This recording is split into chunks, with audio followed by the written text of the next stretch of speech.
Give place here to some further consideration of thought. You will never become great until your own thoughts make you great, and therefore it is of the first importance that you should think. You will never do great things in the external world until you think great things in the internal world. And you will never think great things until you think about truth, about the verities. To think great things you must be absolutely sincere. And to be sincere you must know that your intentions are right. Insincere or false thinking is never great, however illogical and brilliant it may be. The first and most important step is to seek the truth about human relations, to know what you ought to be to other men, and what they ought to be to you. This brings you back to the search for a right viewpoint. You should study organic and social evolution. Read Darwin and Walter Thomas Mills, and when you read, think. Think the whole matter over until you see the world of things and men in the right way. Think about what God is doing until you can see what He is doing. Your next step is to think yourself into the right personal attitude. Your viewpoint tells you what the right attitude is, and obedience to the soul puts you into it. It is only by making a complete consecration of yourself to the highest that is within you that you can attain to sincere thinking. So long as you know you are selfish in your aims, or dishonest or crooked in any way in your intentions or practices, your thinking will be false and your thoughts will have no power. Think about the way you are doing things, about all your intentions, purposes, and practices, until you know that they are right. The fact of his own complete unity with God is one that no person can grasp without deep and sustained thinking. Anyone can accept the proposition in a superficial way, but to feel and realize a vital comprehension of it is another matter. It is easy to think of going outside of yourself to meet God, but it is not so easy to think of going inside yourself to meet God.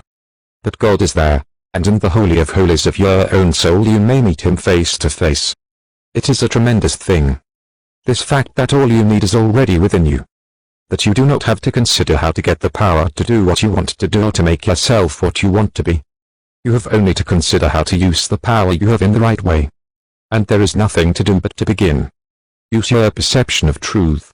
You can see some truth today. Live fully up to that and you will see more truth tomorrow. To rid yourself of the old false ideas you will have to think a great deal about the value of men, their greatness and worth of a human soul. You must cease from looking at human mistakes and look at successes. Cease from seeing faults and see virtues. You can no longer look upon men and women as lost and ruined beings that are descending into hell. You must come to regard them as shining souls who are ascending toward heaven. It will require some exercise of willpower to do this, but this is the legitimate use of the will to decide what you will think about and how you will think. The function of the will is to direct thought. Think about the good side of man, the lovely, attractive part, and exert your will in refusing to think of anything else in connection with them. I know of no one who has attained to so much on this one point as Eugene V. Debs, twice the socialist candidate for President of the United States. Mr. Debs reverences humanity. No appeal for help is ever made to him in vain. No one receives from him an unkind or censorious word. You cannot come into his presence without being made sensible of his deep and kindly personal interest in you. Every person, be he millionaire, grimy walking man, or toil-worn woman, receives the radiant warmth of a brotherly affection that is sincere and true. No ragged child speaks to him on the street without receiving instant and tender recognition. Debs loves men. This has made him the leading figure in a great movement, the beloved hero of a million hearts, and will give him a deathless name.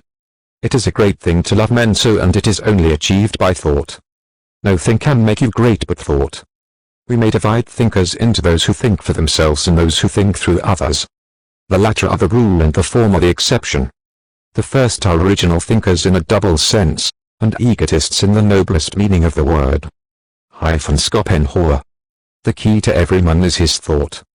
Sturdy and defined though he look, he has a helm which he obeys, which is the idea after which all his facts are classified. He can only be reformed by showing him a new idea which commands his own.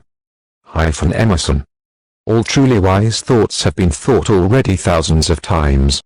But to make them really ours we must think them over again honestly till they take root in our personal expression. Goethe. All that a man is outwardly is but the expression and completion of his inward thought. To work effectively he must think clearly. To act nobly he must think nobly. Channing. Great men are they who see that spirituality is stronger than any material force. That thoughts rule the world. Emerson.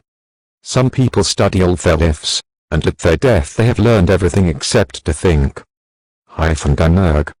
It is the habitual thought that frames itself into our life. It affects us even more than our intimate social relations do. Our confidential friends have not so much to do in shaping our lives as the thoughts of which we harbor. J. W. Deal. When God lets loose a great thinker on this planet, then all things are at risk. There is not a piece of science but its flank may be turned tomorrow.